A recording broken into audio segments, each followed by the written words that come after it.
Lasting longer in the bedroom. Brother, this is Shay. If you want to last longer in the bedroom, then you're in the right place. In this video, I'm going to share 3 tricks that you can use to last longer in the bedroom. First up, in the bottom right hand corner, you'll see a button that says subscribe. This video is helpful for you. Click on that button so that you can get the latest videos and tools to last longer in bed and overcome performance anxiety.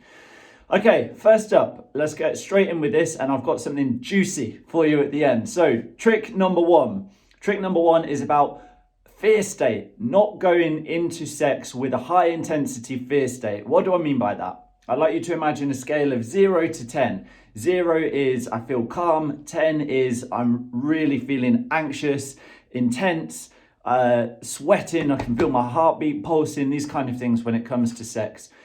Usually as men, what we do is we push ourselves into, no matter how we're feeling, even when it's an 8, a 9 or a 10, we try and, I've just got to stay in the zone, I've got to stay focused, and we try and push ourselves to have sex. And what happens? Usually we lose the erection. Why does that happen? Because our body is in a fear state. When we're in that kind of stress state, we're not able to get hard. This is a biological thing, it's natural. We're not able to get hard when we're in the fear state.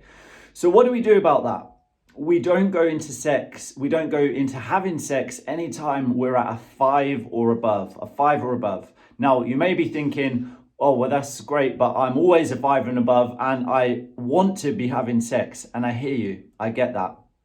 I was in that place too. And the reality is, the more we try and force ourselves when we're at that 5 or above level of intensity, the more we're training our brain that I never get hard when it comes to sex, or sex equals stress rather than calm.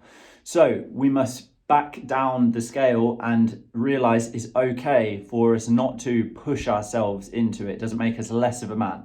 So that's the first trick. Second trick is around context. Context, we talk about this quite a lot. So this is identifying what kind of context turns us on and what turns us off. So things like, do I have to be in a particular type of mood, playful, fun, or intense? What kind of mood generally works and what doesn't work? Same with things like the environment. What kind of environment works? What gets me going? What also really turns me off?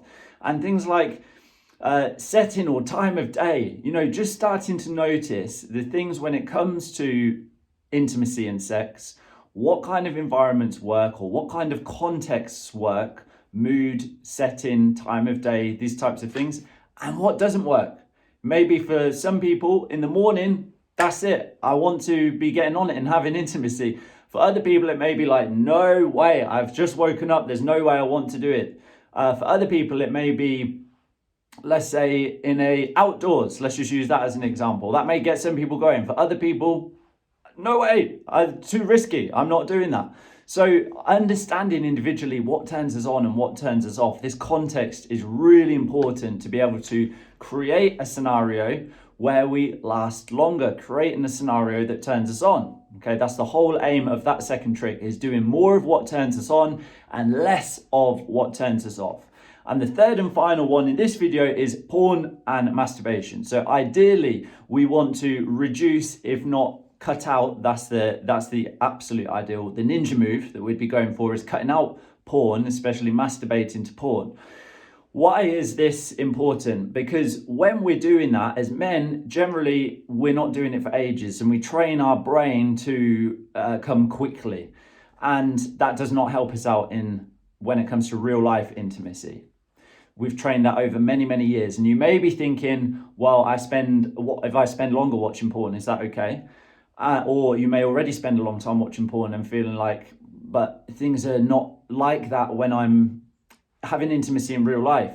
And that's right. You know, even if we spend a longer amount of time watching porn, the reality is we're creating unrealistic expectations for when it comes to the bedroom, right? Our body, and you will know this by now from hearing about porn, the level of dopamine that's released, we're not able to recreate that in a real life scenario. So all we're doing is training our brain to only be able to get hard or come in those kind of moments, and it makes it extremely difficult in real life. But cutting that out, giving our brain a break, stepping away from it for a little while, really helps when it comes to lasting longer in bed. So those are 3 tricks, and let me give you this juicy gift in a second. Just want to recap on those. So one is around not going into sex with a fear state. Second is understanding what context turns us on, what turns us off.